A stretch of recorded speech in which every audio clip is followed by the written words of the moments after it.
마가복음 15장 1절에서 5절 말씀을 함께 봉독하시겠습니다.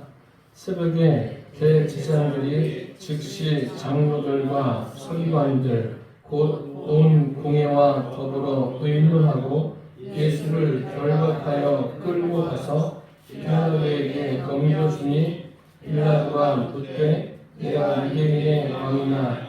예수께서 대답하여 이르시되 내 말이 옳도다 하시매 대제사장들이 여러 가지로 고발하는지라. 빌라도가 또 물어 이르되 아무 대답도 없느냐. 그들이 얼마나 많은 것으로 너를 고발하는가 보라 하되 예수께서 다시 아무 말씀으로도 대답하지 아니하시니 빌라도가 놀랍게 여기더라. 아멘. 아무 대답도 없느냐, 이러한 제목으로 함께 은혜를 나누겠습니다. 사람들이 가지고 있는 특성이 참 많습니다.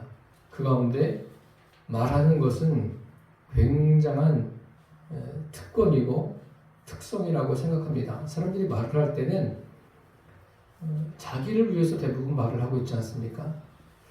그런데 오늘 본문에 보면 예수님은 우리하고 좀 다른 생각을 가지고 계신 것 같습니다. 오늘 본문 말씀은 예수님이 십자가를 지시기 전에 빌라도에게 최후의 심판을 받으시는 내용입니다. 빌라도가 묻습니다. 내가 유대인의 왕이냐? 예수님이 대답하시죠. 내 말이 옳도다. 빌라도만 그런 것이 아니라 이제 그 주변에 있었던 대제사장들, 서기관들, 바리새인들, 기타 등등 사람들이 말합니다. 예수님을 고발하는 거죠. 고발하는데 그들의 그 고발에 대해서는 예수님이 한 말씀도 하지 않으세요. 오늘 이 말씀은, 이 사건은 마태복음, 마가복음, 누가복음, 요한복음 네 곳에 동일하게 다 기록되어 있습니다. 여러분 생각해 보셨습니까? 성경에 복음서의 여러 가지 사건들이 똑같이 다 기록되어 있는 것은 아닙니다. 한 군데 있는 것도 있고, 두 군데 있는 것도 있고, 세 군데, 네 곳에 다 기록되어 있는 오병이어의 기적과 같이 오늘 이 말씀도 네 곳에 다 기록되어 있습니다. 네 곳에 다 기록되어 있다는 것은 그만큼 중요하다는 말씀이에요. 그러면 예수님이 아무 대답도 하지 않으셨는데 왜 이렇게 하셨는가? 이 예수님의 행동을 통해서 예수님이 말씀하시고자 하는 것이 무엇인가를 오늘 두 가지로 여러분들에게 말씀드리려고 합니다. 첫째로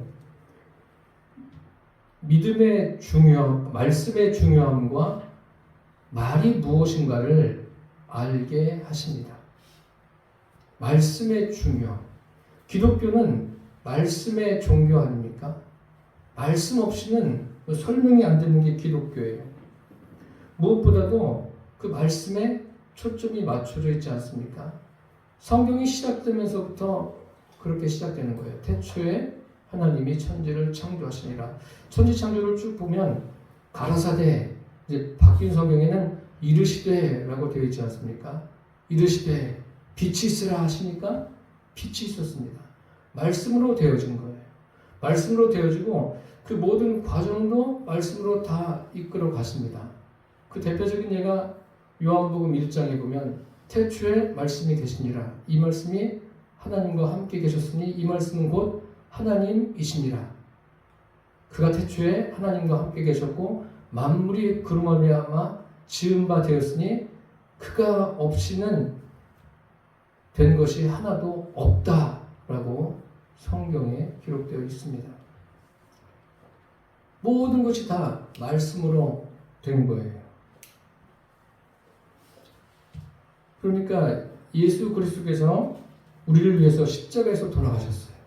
피 흘리셨어요. 예수님의 피를 성경에 언약의 피라고 말하고 있지 않습니까?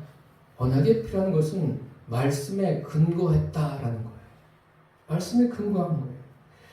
예수 그리스도의 몸에서 떨어지는 그 피보다 더 중요한 게 하나님의 말씀이에요. 그곳에서 하나님이 말씀하시는 것을 우리가 볼 수 있어야 됩니다. 말씀이 있었기에 피가 속죄제가 되는 것입니다. 그러므로 기독교의 신앙은 처음부터 끝까지 다 하나님의 말씀이에요. 예수 그리스도의 그 잉태를 보십시오. 보라 처녀가 잉태하여 아들을 낳으리니 임마누엘이라 하리라. 말씀이 있었기 때문에 처녀가 잉태해서 아들을 낳게 된 거예요. 다 말씀으로 되어지는 겁니다.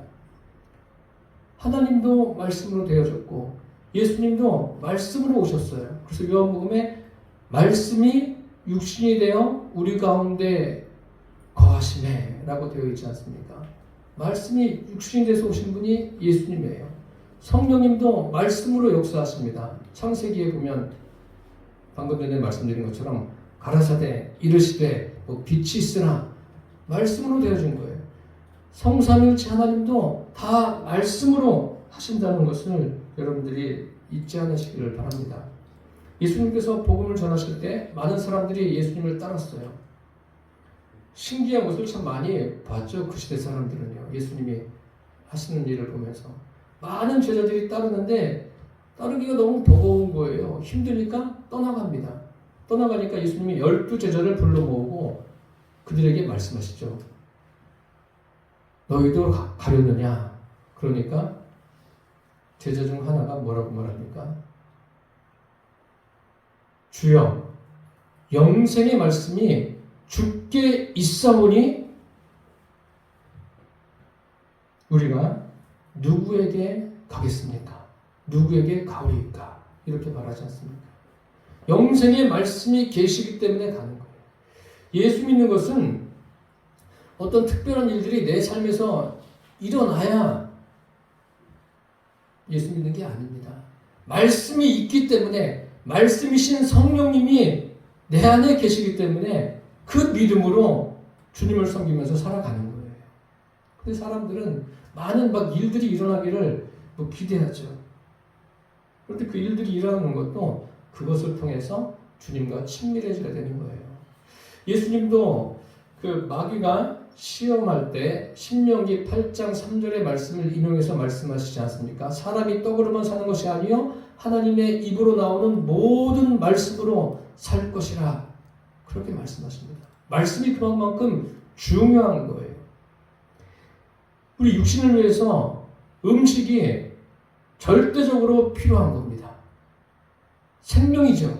그것처럼 하나님의 말씀은 역시 우리의 생명을 위해서 절대적으로 필요한 거예요. 사람을 살릴 수 있는 것이 오직 하나님의 말씀이라는 것을 잊지 않기를 바랍니다. 하나님의 말씀은 생명입니다. 성삼일체 하나님은 말씀이세요. 하나님은 온 우주 만물을 말씀으로 창조하시고 말씀으로 이끌어 가십니다. 그리고 사람 안에도 말씀이 임하면 생명이 임하는 거예요. 그래서 이런 모든 것들은 말씀의 중요함을 우리에게 보여주고 있습니다. 말씀의 중요함과 아울러서 또 한 가지 중요한 게 있습니다. 그것은 무엇인가 하면 말입니다. 언어예요. 여러분들은 혹시 이 언어에 대해서 생각해 보신 적이 있습니까? 창세기 3장에 보면은 뱀이 하와에게 말을 합니다. 말을 해서 미혹하죠.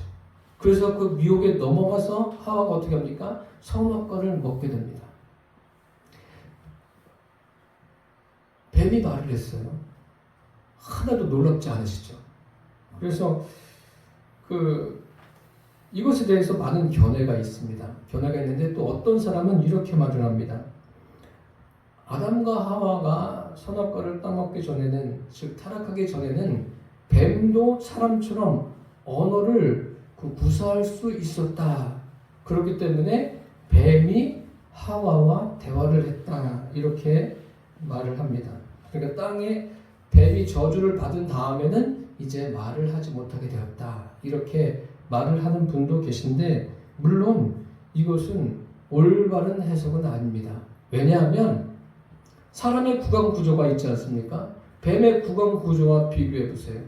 뱀의 구강 구조는 사람처럼 언어를 구사할 수 없게 되어 있습니다. 그러니까 그 언어로 사람처럼 대화를 나눌 수가 없는 거예요. 그럼 그래서 이러한 해석이 생긴 거예요. 그렇다면 뱀이 하와와 대화를 나눈 것은 무엇입니까? 그 답을 알고 계세요? 그 답을 어디서 찾을 수 있냐면 민수기에 보면 거짓 선지자 발람이 나귀와 대화하는 장면이 나옵니다. 어떻게 된 거냐면 모압 왕 발락이 이스라엘이 아모리 사람을 제압했어요. 그것으로 인해서 굉장히 두려워하는 거예요. 그래가지고 이스라엘을 어떻게 하면 좀 물리칠 수 있을까 고민하다가 모압 왕 발락이 발람을 초청합니다. 초청해서 뭐라고 이야기를 하냐면 당신은 와서 이스라엘을 저주해라. 저주하면 내가 그들을 쳐서 이기고 물리칠 것이다. 그렇게 말합니다. 그래서 발람 거짓 선지자가 저주하기 위해서 옵니다. 나귀를 타고 오는데 나귀가 그 앞에 있는 그 여호와의 사자를 보고서 갑자기 밭으로 뛰어들어가요. 그리고 또 가다가 담에다가 그 발람 선지자의 발을 막 비빕니다. 또 한 번은 그냥 주저앉습니다. 그러니까 발람 선지자가 놀래가지고 자기가 가지고 있는 지팡이로 후려칩니다. 3번을 칩니다. 그러니까 그때 나귀가 뭐라고 합니까? 왜 때려? 나귀가 말을 하는 거예요. 그러면 여러분 나귀가 사람하고 구강 구조는 완전히 달라요. 그리고 그 시대에는 이미 그 창세기에 아담과 하와 시대를 훨씬 지나섭니다. 이것은 무엇을 의미하는 거예요? 그럼 동물들이 진짜 말을 할 수 있다는 겁니까? 그런 것이 아니라 성경에 보니까 여호와께서 나귀의 입을 여시니라고 되어 있어요. 여호와께서 말씀하신 거예요. 나귀를 통해서 말씀하셨다는 거예요. 그럼 뱀이 말한 건 뭡니까? 뱀이 말한 것은 사탄이 그 안에 들어가서 그에게 역사한 거예요. 사탄이 뱀을 통해서 말하게 한 거예요. 뱀이 말한 게 아닙니다, 여러분. 그것을 정확하게 아셔야 됩니다. 말하는 주체가 나귀가 아니에요. 나귀가 아니라 하나님이시고 말하는 주체가 뱀이 아니라 사탄이라는 거예요. 이것을 명확하게 하시기를 바랍니다. 귀신 들린 사람이 말하는 게 그 사람이 말하는 거예요. 그 사람의 입을 통해서 귀신이 말하는 거예요. 엔드로의 신접한 여인도 그런 거예요. 이와 똑같은 맥락에 있는 겁니다. 사무엘이 직접 나와서 말하는 게 아니에요. 마귀가 그렇게 하는 거예요. 인간 외에 다른 동물은 말을 할 수 없습니다. 인간에게만 주신 특권이에요. 더 나아가서 생각하면 사탄이 뱀을 통해서 말을 했고 하나님께서 나귀를 통해서도 말씀하셨어요. 그러니까 말은 하나님이 인간에게 주신 특권이고 그 영적인 능력이에요. 영적인 역사예요. 저와 여러분 지금 이렇게 제가 설교를 하고 또 여러분들도 또 서로 대화를 하는 것 이런 모든 것이 하나님이 사람에게만 주신 영적인 특권이라는 것을 잊지 않기를 바랍니다. 그러니까 언어를 구사하고 말한다는 것은 참 놀랍지 않습니까? 생각과 동시에 말이 나오는 거예요. 이것은 AI보다 더 빠른 거예요. AI도 굉장히 고도로 발달된 기술에 입각해서 다 여러 가지 그 입력된 값으로 그가 말을 하는 거 아닙니까? 또 움직이고 여러 가지 일을 합니다. 그것보다도 뛰어난 게 사람이 언어를 구사하는 그 능력이에요. 이것이 하나님이 사람에게 주신 그러한 특성이에요. 영적인 특권이라는 것을 여러분 잊지 않기를 바랍니다. 둘째로 영적 존재인 사람만이 말을 할 수 있도록 하신 이유를 알게 해주십니다. 오늘 이 예수님이 지금 침묵하고 계세요. 묵비권을 행사하고 계십니다. 이것은 무엇을 의미하냐면 그 사람에게 왜 말을 할 수 있도록 주셨나 그 이유를 알게 하시는 거예요. 그 이유가 뭐냐면 영적 존재 간의 인격적 교제에 대한 최고의 수단이 언어예요. 말입니다. 하나님이 그렇게 설계하셨어요. 사실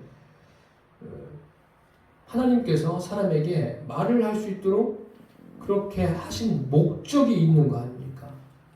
그 목적이 뭐예요? 그냥 내 태어나서 말을 할 수 있으니까 사람은 말을 하는 거구나. 다 이렇게 알고 살아가요. 아니에요. 그리스도인이라면 한 번쯤은 생각해 봐야 돼요. 왜 이런 언어를 주셨지? 언어를 주신 것은 말을 많이 하고 살라고 언어를 주신 게 아닙니다. 그 목적이 있겠죠. 목적이 뭐예요? 목적은 다른 것이 아니라 영적 교제를 위해서 인간에게 언어를 주셨다는 거예요. 영적인 교제를 위해서.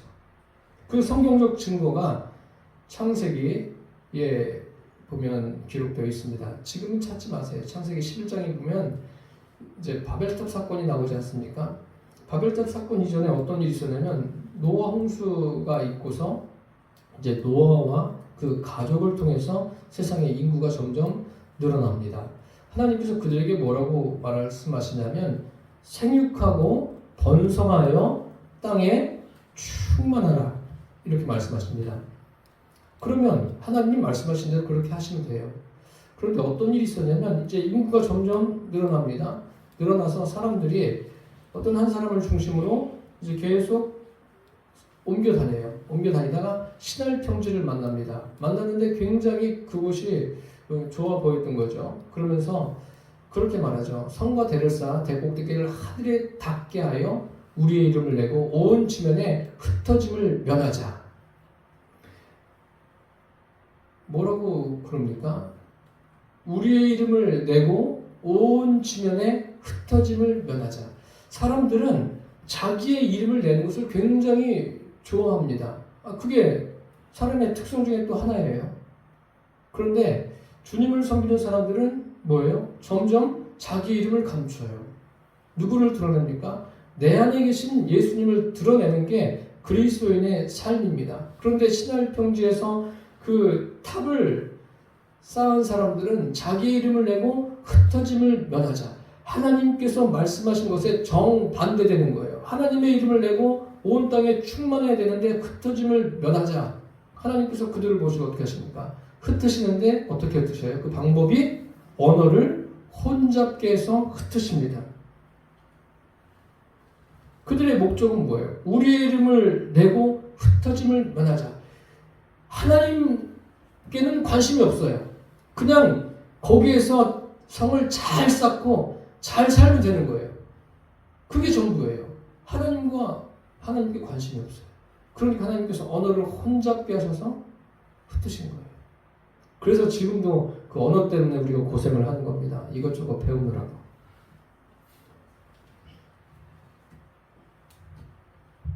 이것을 통해서 우리가 생각해 봐야 돼요. 언어가 무엇인가? 말이 무엇인가? 주님을 섬기면요. 예수님을 영접하면 진심으로 영접하고 성령으로 거듭난 사람, 그 사람은 언어가 달라져요. 진심으로 주님이 내 안에서 내 심령을 다스리고 나의 삶을 통치하심을 믿고 사는 사람은 언어가 달라질 수밖에 없어요. 왜요? 주인이 바뀌었으니까. 전에는 내가 주인이어서 그 신할 평지에 있는 바벨탑을 쌓은 사람들처럼 내 이름을 내고 내가 하고 싶은 거, 내가 말하고 싶은 거, 그 인격적인 교제도 사람들하고만 하는 거예요. 영적인 교제는 관심이 없어요. 그런데 주님이 내 안에 들어오면 관심이 뭐가 되는 거예요? 주님과의 교제가 되는 것 아닙니까? 영적인데 관심을 갖게 되는 거예요. 그래서 언어는 영적인 선물일 뿐만 아니라 그 사용 목적도 영적 교제가 되어야 합니다. 영적 교제가 되어야 한다고 해서 뭐 사람들과의 대화를 하지 말라는 그 이야기가 아니에요. 여러분, 우리가 사람들과 대화하지만 항상 영적인 교제를 하기 위해서 저와 여러분이 힘써야 됩니다. 그러니까 이것은 인간에게 언어보다 더 중요한 것은 없습니다. 여러분 하루에 몇 끼 드십니까? 식사를 요즘에는 뭐 2끼를 드시는 분도 많이 계시고 뭐 3끼 또 더 많이 드시는 분도 계실 겁니다. 그런데 언어는 어떻습니까? 언어는 쉴 새 없이 뭐 잠잘 때도 말하는 사람 있잖아요. 잠꼬대하고. 그런데 깨어서는 어떻습니까? 깨어서는 거의 말하잖아요. 비즈니스 하는 분들은 그 서비스 업종에 있는 분들 굉장히 말을 많이 하지 않습니까? 그래서 언어는 굉장히 중요한 거예요. 우리가 말이라는 것은 그 말로 인해서 나를 표현하는 것 아닙니까? 그 굉장히 중요해요. 우리나라 말에도 말 한마디로 천냥빚을 갚는다 그런 격언이 있지 않습니까? 이 말은 말에 대한 그 중요성과 말의 사용에 대한 중요성을 우리에게 알게 해주지 않습니까? 그래서 그런 말도 있잖아요. 아 다르고 어 다르다. 그래서 언어가 중요하기 때문에 인류 역사의 발달은 언어의 발달과 함께 간다고 해도 과언이 아닙니다. 그리고 현대 이 시대를 보세요. 말의 전성시대 아닙니까? 말로써 이렇게 경제활동을 하는 사람들이 얼마나 많습니까? 말은 이렇게 제가 지금 말하는 것도 말하는 거고 듣는 것도 말하는 거예요. 그래서 그리고 말은 뭐냐면요. 그 사람의 인격입니다. 이것을 여러분 기억하시기를 바랍니다. 우리가 그런 것도 경험합니다. 평소에 이렇게 알고 지내는데 그분의 말을 통해서 저분이 저런 말을 하네? 긍정적인 방향으로 놀라기도 하고 부정적인 방향으로 놀라는 경우도 있습니다. 그래서 세상에서 하는 말이 있죠. 그 사람의 인격을 알려면 뭘 하라고 해요? 그 사람하고 술을 먹어봐라. 그 사람하고 뭐 해라? 노름을 해봐라. 그 사람하고 여행을 가봐라. 그럼 그 사람을 안다는 거죠. 또 그 사람들하고 스포츠를 해보세요. 그 사람을 알 수 있어요. 뭐 바둑을 둬도 장기를 둬도 그 사람을 알 수 있어요.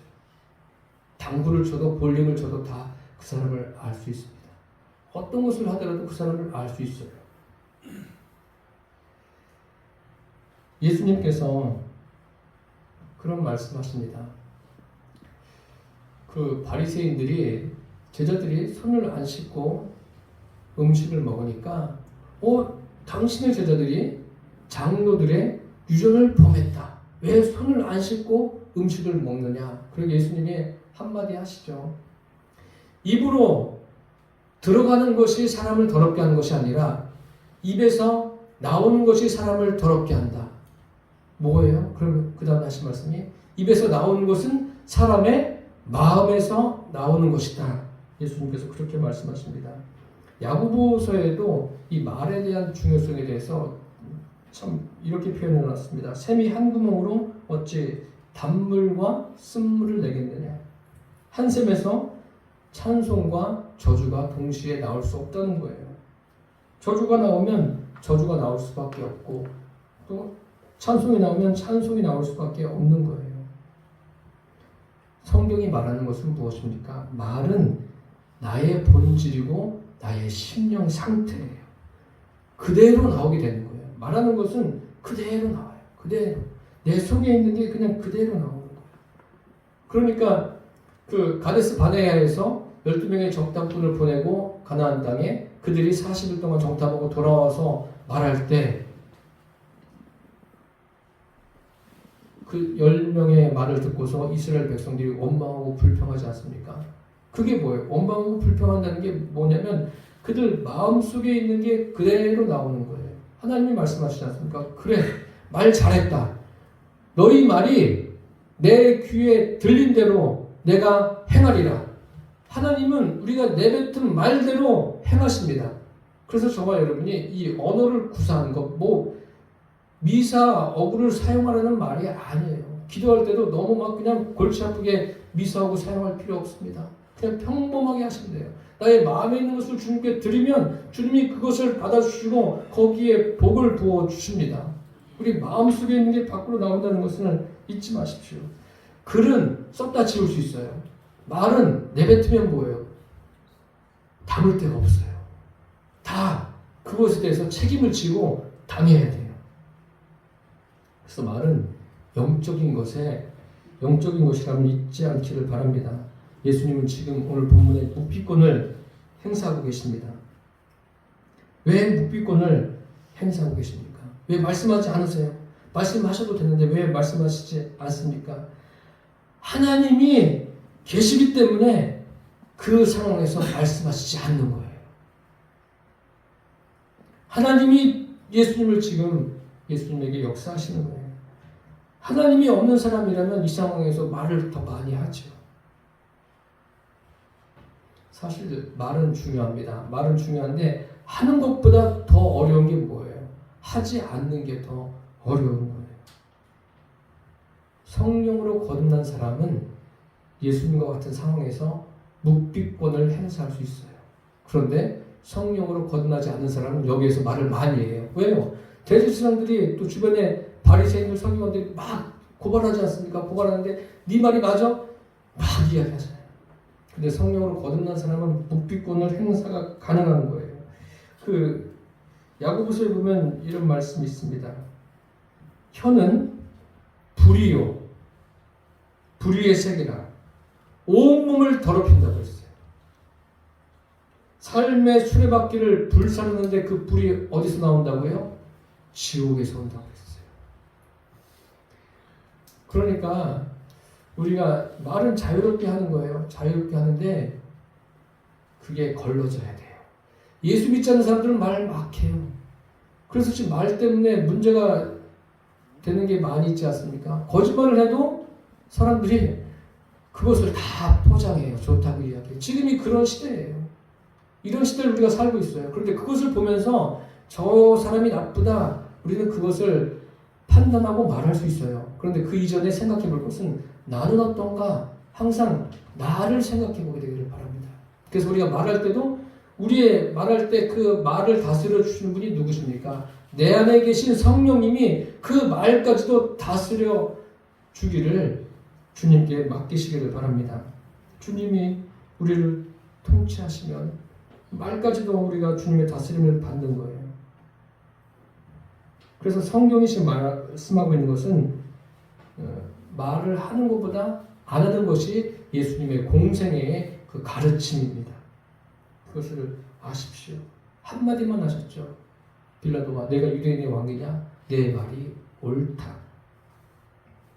그러니까 저와 여러분은 진리와 진실을 말을 해야 돼요. 다른 사람들을 막 가르치려고 하면 요즘 사람들 뭐 배웁니까? 그렇기 때문에 진리와 진실을 말하는데 언어로도 말하고 삶으로도 말하시기를 바랍니다. 그런데 또 어떤 때는 그런 말도 가만히 입을 다물고 있어야 될 때가 있어요. 그게 뭐냐면 우리 육체를 위한 말은 하지 말라는 거예요. 육체 자랑도 필요하지만 그 자랑이 너무나 지나쳐서 그것이 복음을 방해할 수도 있다는 것을 아셔야 됩니다. 그 예가 성경 복음서에 많이 나와 있지 않습니까? 예수님께서 그런 적 있어요. 병을 고쳐줬는데 너 말하지 말아라. 엄하게 경계한 경우가 있지 않습니까? 그것은 제가 전에 설교로 여러분들에게 말씀을 드렸습니다. 또 한 가지예요. 마가복음에 보면 그 귀신 들린 사람을 예수님이 쫓아내셨어요. 그 온전하게 됐습니다. 얼마나 기쁩니까? 그러니까 예수님과 함께 있기를 원해요. 그런데 예수님께서 뭐라고 그러시냐면 주께서 행하신 큰 일을 너에게 베푸신 그 은혜를 가서 뭐라고 그래요? 내 가족에게 이야기하라. 근데 이 사람은 예수님의 말씀을 어기고 뭐예요? 가가지고 대가벌리에 그냥 확 다 전했어요. 하지 말라는 거예요. 하지 말라는 건 하지 말아야 돼요. 이게 뭐냐면 대가벌리에 가서 많은 사람들에게 이야기했다는 것은 예수 그리스도를 제대로 전한 게 아니에요. 예수 그리스도의 육체로 계신 예수님을 전한 거예요. 예수 그리스도가 어떤 분인가 하나님의 아들이시고 메시아임을 전했어야 되는데 그렇게 하지 않았어요.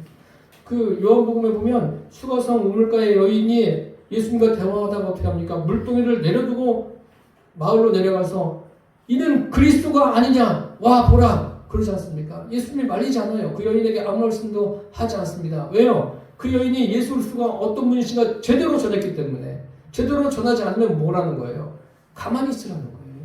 육체적인 거 자랑해서 괜히 그 복음을 혼잡게 하지 말라는 거예요. 그 교회에서 어떤 체험들을 간증하는 경우가 있습니다. 이것은 굉장히 조심하셔야 돼요. 조심하셔야 돼요. 신비한 체험 없는 교회가 어디에 있겠습니까? 가장 신비한 체험이 무엇입니까? 지금 저와 여러분이 이 자리에 있는 게 가장 신비한 것 아닙니까? 제가 설교를 하고 여러분들은 이 자리에 앉아서 말씀을 듣고 주님께 함께 예배하는 것. 이거보다 신비한 체험이 어디에 있어요? 꼭 죽었다 살아나야지 그것이 신비한 체험입니까? 뭐 암에 걸렸다가 뭐 불가능했던 사람이 살아나야지 그게 신비한 체험입니까? 아니에요. 그거 그렇게 중요하지 않습니다. 그것보다 더 중요한 게 뭐냐면 내 안에 진심으로 주님을 영접하고 그분과 함께 하루하루 살아가는 게 그게 가장 신비한 체험입니다. 육체를 자랑하는 것은 하나님의 역사가 아니에요. 저도 어릴 때부터 수없이 많은 간증을 들었어요. 그게 맞는 줄 알았어요. 그런데 돌이켜보니까 아니에요. 그게 아니라 육체적인 것이 아니라 그것을 통해서 하나님이 어떤 분이신가 이것이 제대로 증거가 되어야 되는 거예요. 예수님께서 복음서에 보면 70명의 제자를 파송하셔요. 그들이 가서 복음을 전하죠. 복음을 전하는데 막 귀신들이 놀라서 도망가요. 예수님께서 귀신들이 하늘에서부터 떨어지는 것을 보십니다. 이 사람들이 신이 나가지고 막 즐거워서 돌아왔어요. 막 기뻐하면서 예수님께 말합니다. 주님, 귀신들이 막 벌벌 떨고 떠나갑니다. 예수님이 이렇게 말씀하십니다. 귀신들이 너희에게 항복한 것으로 기뻐하지 말고 너희 이름이 하늘에 기록된 것으로 기뻐하라. 그거 아무것도 아니라는 거예요. 귀신 떠나가는 거 당연히 성령님이 계신데 뭐 귀신이 어떻게 해. 그게 중요한 게 아니라 너희 이름이 하늘에 기록된 것 그것 때문에 그 본질적인 것 때문에 기뻐하라는 거예요. 예수 믿는 것은 다른 게 아니에요. 뭐 교회 와서 막 그 주일날도 쉬어야 되는데 힘들게 하려고 교회 오라는 얘기가 아니라 오셔서 내 안에 주님 계신 것 다시 확인하는 거예요. 또 주님과 이 예배를 통해서 주님을 만나는 거예요. 아, 주님이 살아계시구나. 실제로 존재하시는구나. 또 내 눈에 보이지 않지만 실체로 계시는구나. 이것을 볼 수 있어야 돼요. 이런 만남이 주일 예배 때, 아니 모든 예배 때 이런 것이 있어야 됩니다. 왜 사람이 말을 실수가 많습니까? 그것도 믿음의 문제와 연관지어 말씀드릴 수 있습니다. 우리는 많은 말을 할 필요가 없어요. 왜요? 내 안에 주님 계시지 않습니까? 그분이 하셔야죠. 목회도 마찬가지고 인생을 사는 것도 마찬가지예요. 주님이 하실 수 있도록 그 자리를 내어드리십시오. 주님께.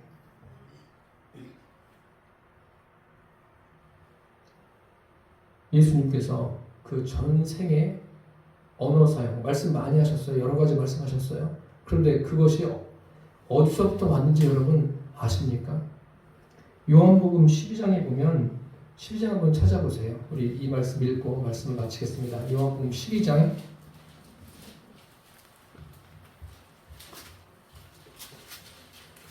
신약성경 169페이지입니다.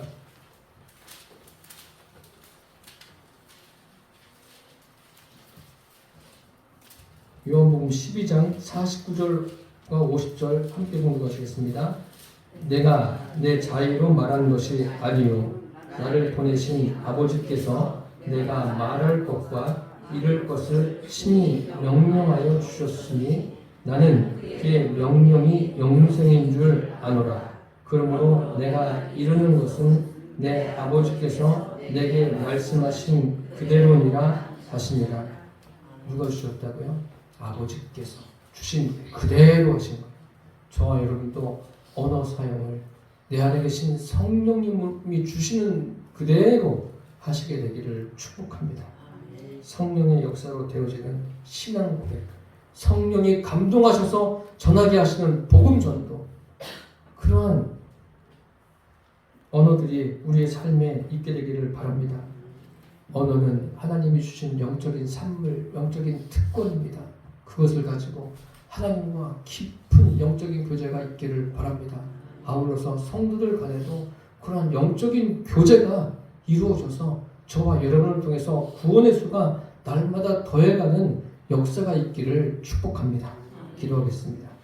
살아계신 주님, 예수님께서 빌라도의 신문을 받으시면서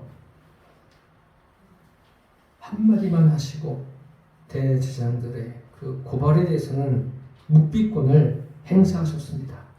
이것을 통해서 말씀과 말이 무엇이며 그것의 중요함과 그것을 어떻게 사용해야 되는지 알게 해주셔서 감사합니다. 예수님의 이름으로 기도드립니다. 아멘.